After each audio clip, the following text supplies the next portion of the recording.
Everyone, আবার চলে এসেছি নতুন একটা ভিডিও নিয়ে। তো আশা করি তোমরা সবাই ভালো আছো। তো দিনটা ছিল সপ্তমীর দিন সকাল, আর আমরা আজকে ডিসাইড করেছিলাম আজকে লাঞ্চটা আমরা সবাই মিলে একসাথে বাইরে যাব। তো অনেকদিন ধরেই ভাবছিলাম যে অরিজিৎ সিং এর রেস্টুরেন্টে আমরা খেতে যাব। তো সবাই মিলে একসাথে সময় না হওয়ার কারণে আমরা সেরকম ভাবে যেতে পারিনি। তো আজকে সবার ছুটি, তো ভাবলাম আজিমগঞ্জে অনেকগুলো ঠাকুর ভালো ভালো হয়েছে যেগুলো দেখা এখনো হয়নি, তো তার জন্য আমরা চলে গেছিলাম একসাথে। তো লাঞ্চ করতে গিয়ে দেখি প্রচন্ড ভিড়, আর পুজোর দিনে ভিড় হবে এটা তো স্বাভাবিক ব্যাপার। তো ফার্স্টে আমরা ওয়েটিং রুমে কিছুক্ষণ ওয়েট করি, তারপর আমরা বসে যাই।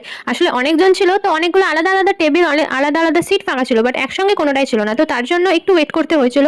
তো ওয়েট করার পর ফাইনালি আমরা সিটটা পেয়ে যাই। তারপর আমরা ডিসাইড করে নিই যে কি কি খাবো না খাবো। তো ভিতরের এন্ট্রান্সটা বেশ ভালোই ছিল, আমি প্রথম গেলাম, এর আগে আমার কোনোদিনও যাওয়া হয়ে ওঠেনি।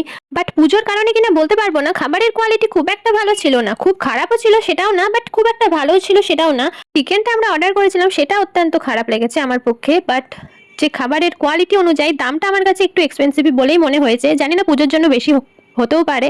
তো তোমরা যদি গিয়ে থাকো আর খাবারের কোয়ালিটি কেমন ছিল অবশ্যই আমাকে জানাবে, হয়তো আমার পুজোর কারণের জন্য খাবারটা এরকম খারাপ লেগেছে, হতেও পারে সেটা। আমরা অর্ডার করেছিলাম Peshawari paneer, chicken tikka masala and pineapple butter naan. তো আফটার লাঞ্চ আমরা আবার বেরিয়ে পড়ি ঠাকুর দেখার জন্য। তো আমরা ফার্স্টে ডিসাইড করেছিলাম আজিমগঞ্জে যাব, বাট শুনলাম যে আজিমগঞ্জে বাইক অ্যালাউ নেই, অনেকটা রাস্তা আগেই নট অ্যালাউড করে দিয়েছে, নো এন্ট্রি করে দিয়েছে। তো ভাবলাম আমার কাছেই মাসির বাড়ি ছিল, তো মাসিমণির বাড়িতে আমরা বাইকটা রেখে তারপর আমরা টোটো করে যাই। বেসিক্যালি আমরা ছিলাম 8 জন, তো আমাদের দুটো টোটো ডাকার কথা। তো টোটো ডাকতে গিয়ে সামনে দেখি এই টোটোটা, যেখানে সুন্দরভাবে আমরা সবাই একসাথে যেতে পারি গল্প করতে করতে, বেশ ভালোই হলো। আলাদা আলাদা গেলে হয়তো এই মজাটা হতো না। তারপর আমরা সদরঘাটে গিয়ে দেখি প্রচন্ড ভিড় আর প্রচন্ড লাইন, নৌকাতে ওঠার জন্য অব্দি লাইন।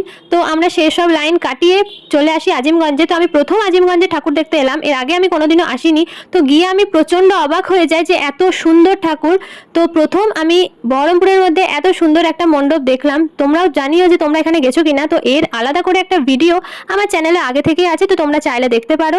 মণ্ডপটা দারুণ সুন্দর লেগেছে আমার কাছে, আমরা 1 ঘন্টা ওখানেই সময় কাটাই। ধর জগন্নাথ মন্দির এখনো আমার দেখা হয়নি, কিন্তু এই জগন্নাথ মন্দির দেখে আমি পুরোই অবাক হয়ে গেছি। তো আশা করি তোমরাও এখানে গেছো আর প্রচন্ড ভালো লেগেছে। তো আসার সময়ও দেখি সেম একই ভিড়, সেই ভিড়ের মধ্যে দিয়ে আমরা চেপে যাই নৌকোতে আর চলে আসি বাড়ি।